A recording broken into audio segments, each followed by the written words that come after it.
Welcome to my channel. Do you have a Maxxforce engine that is not running and you change the fuel filter and it still will not run unless you spray ether? Well, you need to see this video. What we're going to do, we're going to remove the fuel filter housing, we're going to clean it and give it a shot and see what happens. If you're not a subscriber, hit that little red button to become a subscriber right away. Let's get started.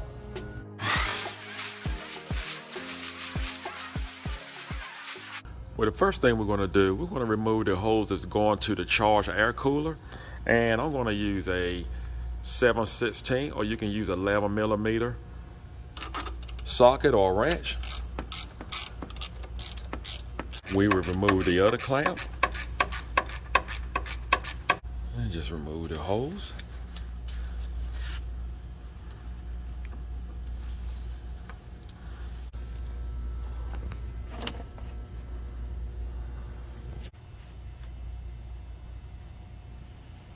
Now that we remove two of the harness here, and I'm going to remove this line here. I'm going to use a 7/8. Won't take much effort. There we go. And down below, you're going to use a 3/4, and you're going to actually need to put one on the fitting and one on the male end too as well, just to hold it.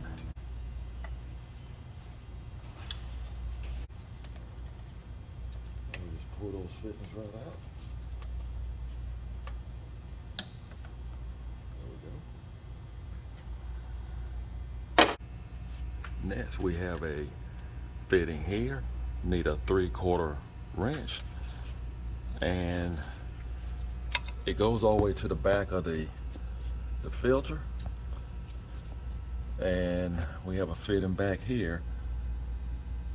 The other end also need a 3/4.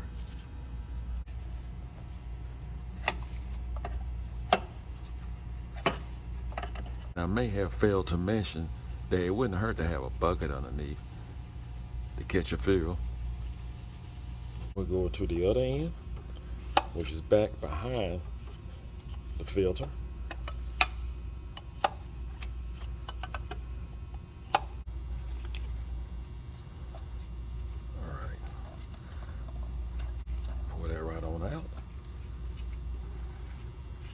You will lose some fuel, so that's why I guess you need a bucket underneath, just to make sure you don't have diesel fuel all over your floor. Just go ahead and remove our other end. Get my hand over here. There we go.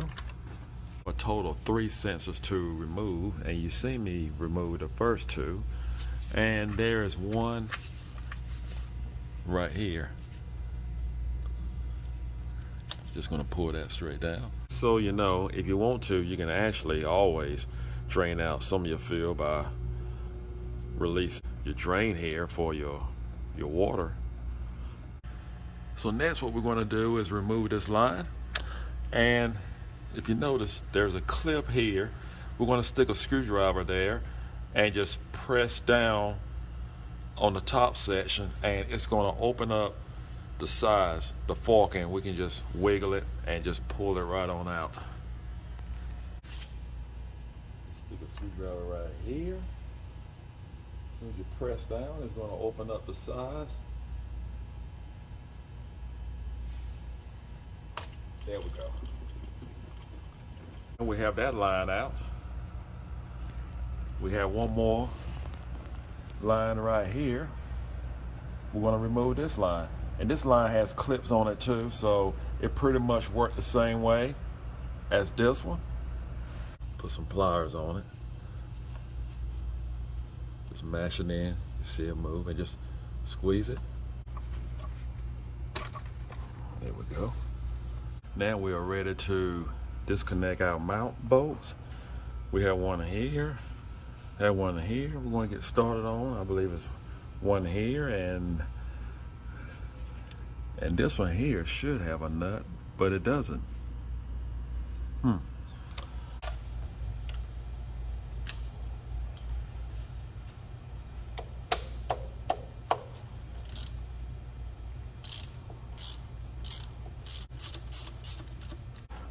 We're using a 13mm, or you can use a 1/2" socket, whichever you prefer. And there's a nut behind this harness here. The first nut was just to actually hold on this harness. So now we're just going to pull the harness out the way and remove that nut that's behind it, that's actually holding on the fuel filter housing. All right, we just pull that down.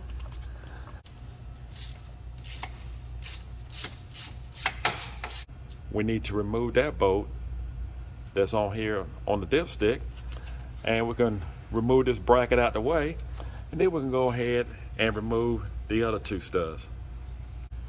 So now I had the bolt removed. Just gonna slide this right on off. See if I can work it out of here.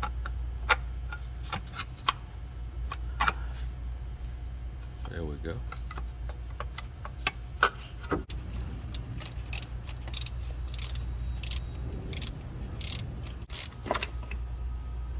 All right.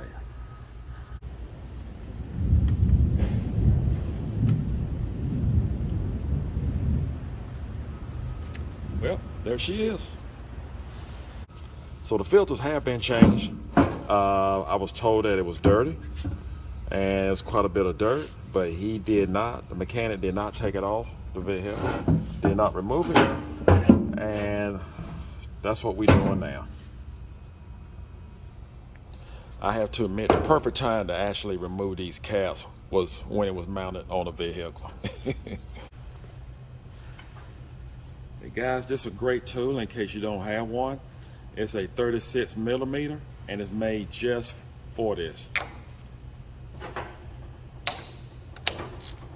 And just connect your 3/8 ratchet onto it.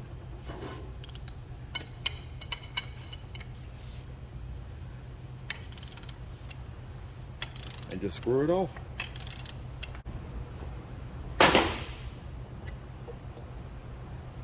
Brand new filter. Oh, I still see dirt in it.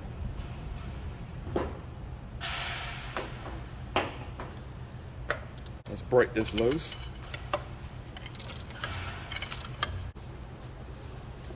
Let's see what we have. Okay, you have your strainer here, but I want to stick it in the bar saw vat and just go through all the ports and try to get this cleaned up. Just make sure we blow out any trash that may be inside the unit.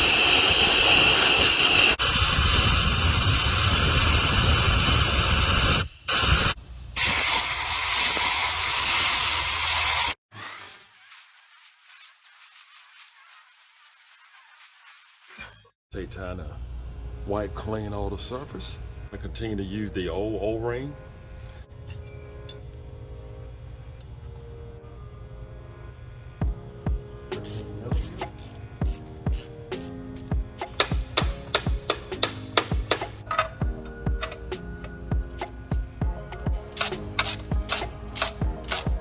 We want to put back on our hose and just want to make sure your O-ring is in good shape. Ours seem to be fine. Just gonna snap it back in place. And next, we're just going to go ahead and reconnect our sensors.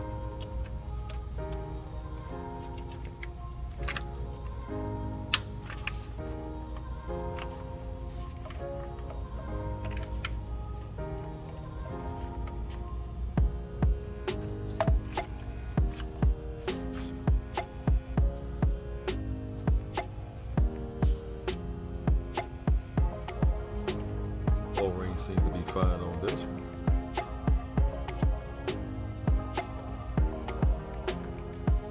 And if you have any problems, you can always just pop it back out and replace your O-ring.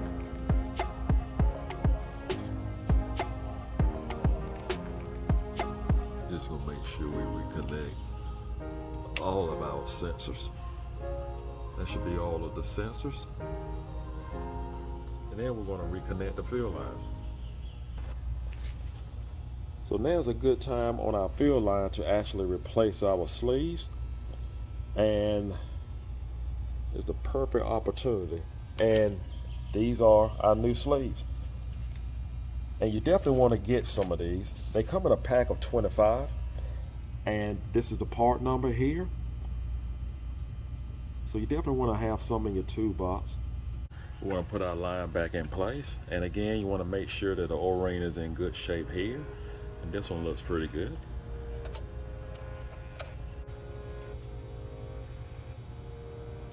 We need to put this line on, and we have our new sleeves in place.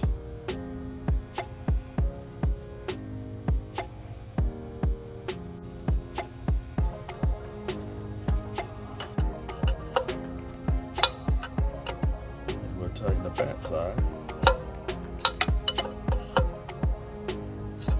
Now we'll put our strainer back in place, and this is the most neglected part of servicing a field filter. You definitely want to make sure your strainer is clean. Now, you shouldn't have to go through this every time when you change service your field filter. But I'm having an issue beyond just servicing a field filter. And I just want to make sure the housing is actually clean. Let's not forget we need our 36mm socket.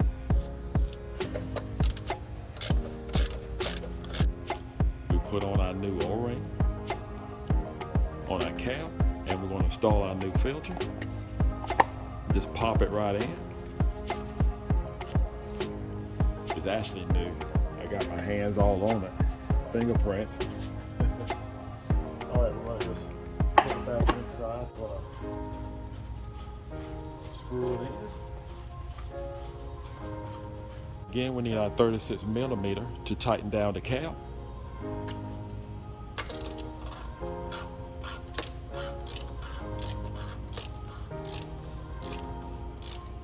We want to bleed the system.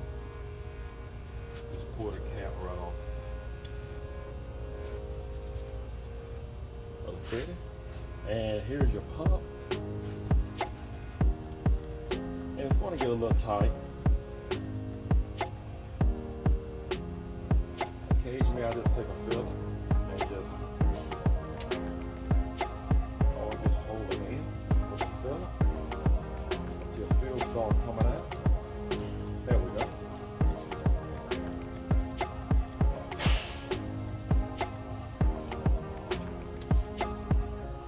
And I'm just going to constantly press on it. Just want to make sure I get all the air out of it. There we go.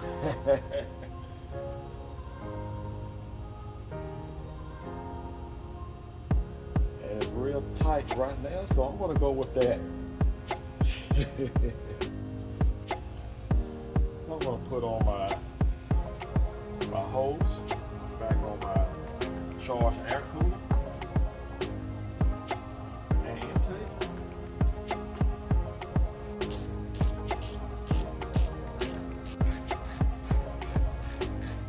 We have all the clamps tightened up on the hose, all the fittings tightened, and all the fuel lines, all the sensors reconnected. The unit is primed, so we'll try to start it.